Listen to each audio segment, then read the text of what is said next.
आप हैं news net India के साथ। 3 दिन बाद ओली को फिर मिली नेपाल की गद्दी। नेपाल में विपक्षी दलों के अगली सरकार बनाने के लिए बहुमत हासिल करने में नाकाम रहने के बाद नेपाल की संसद में सबसे बड़े राजनीतिक दल के नेता के रूप में केपी शर्मा ओली फिर से देश के प्रधानमंत्री नियुक्त किए गए। आज वह एक बार फिर प्रधानमंत्री बने। राष्ट्रपति भंडारी शीतल निवास में एक समारोह में ओली ने पद और गोपनीयता की शपथ ली। प्रतिनिधि सभा में महत्वपूर्ण विश्वास मत हारने के 3 दिन बाद राष्ट्रपति विद्या देवी भंडारी ने 69 वर्षीय CPN UML के अध्यक्ष ओली को प्रधानमंत्री के रूप में फिर से नियुक्त किया। राष्ट्रपति कार्यालय ने एक बयान में कहा कि राष्ट्रपति भंडारी ने नेपाल के संविधान के अनुच्छेद 78 के अनुसार प्रतिनिधि सभा में सबसे बड़ी राजनीतिक पार्टी के नेता के रूप में ओली को प्रधानमंत्री के रूप में फिर से नियुक्त किया। भारी बारिश और समुद्र में तेज लहरें उठने के बीच केरल में हाई अलर्ट। केरल में भारी बारिश की चेतावनी के बीच शुक्रवार को हाई अलर्ट घोषित कर दिया गया है। राज्य सरकार ने लोगों के लिए राहत शिविर शुरू किए हैं और निचले इलाकों में रह रहे लोगों को सुरक्षित स्थानों पर पहुंचाया जा रहा है। केरल के कई हिस्सों में गुरुवार रात से बारिश हो रही है। तिरुवनंतपुरम में अरुविक्कारा बांध में पानी के तेज बहाव के कारण बांध के फाटक गुरुवार रात को खोल दिए गए और लगातार बारिश के कारण करमना और किल्ली नदियों में जलस्तर उफान पर है। यूपी में वैक्सीन लगवाने के लिए आधार कार्ड की अनिवार्यता खत्म। लखनऊ कोरोना संक्रमण की रोकथाम के लिए उत्तर प्रदेश के 18 जिलों में टीकाकरण अभियान शुरू किया गया है।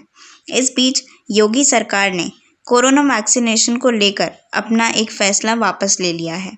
अब 18 से 44 साल के लोगों के वैक्सीनेशन के लिए आधार और स्थायी निवास प्रमाण पत्र की ज़रूरत नहीं होगी। अब यूपी में निवास करने का कोई भी डॉक्यूमेंट देने पर टीकाकरण किया जाएगा। यूपी में अब स्थायी और अस्थायी रूप से रहने वाले सभी लोगों का टीकाकरण किया जाएगा। इससे पहले सरकार ने सिर्फ यूपी वालों में ही वैक्सीनेशन करने का आदेश दिया था। रूसी वैक्सीन स्पुतनिक V अगले हफ्ते से भारतीय बाजार में रूस की वैक्सीन स्पुतनिक V अगले हफ्ते से उपलब्ध हो जाएगी। ये तीसरी वैक्सीन होगी जो भारतीय बाजार में उपलब्ध होगी। पिछले दिनों स्पुतनिक V की खेप हैदराबाद में उतरी थी। इसकी कीमत को लेकर अब तक कोई खुलासा नहीं हुआ है, लेकिन उम्मीद की जा रही है कि कुछ दिनों में इसकी कीमत सामने आ जाएगी।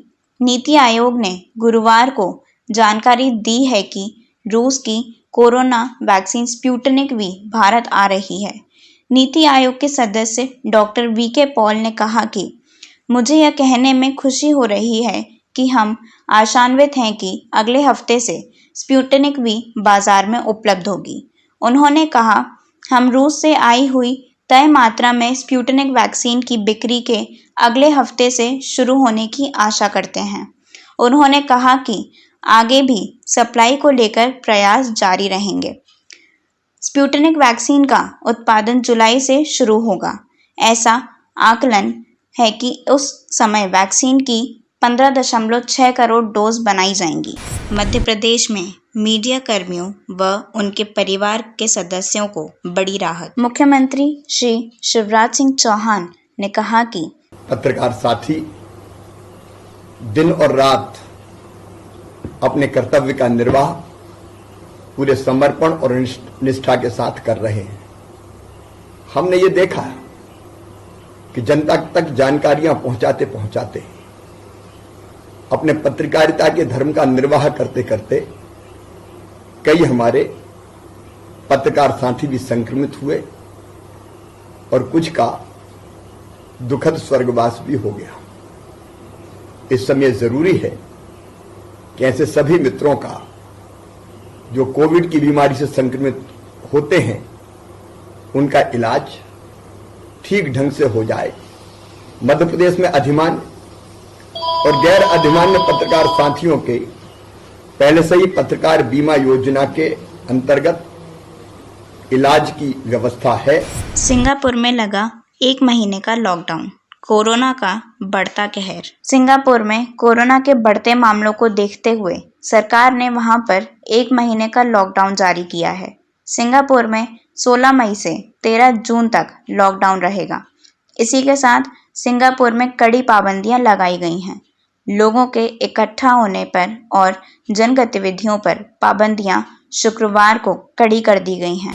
आग और पानी को शायद ही किसी ने एक साथ देखा होगा, लेकिन यह अद्भुत नज़ारा देखने को मिला छत्तीसगढ़ जिला जांजगीर चांपा ग्राम पंचायत सरवानी के रोजगार गारंटी में तालाब खुदाई के दौरान। देखिए यह वीडियो।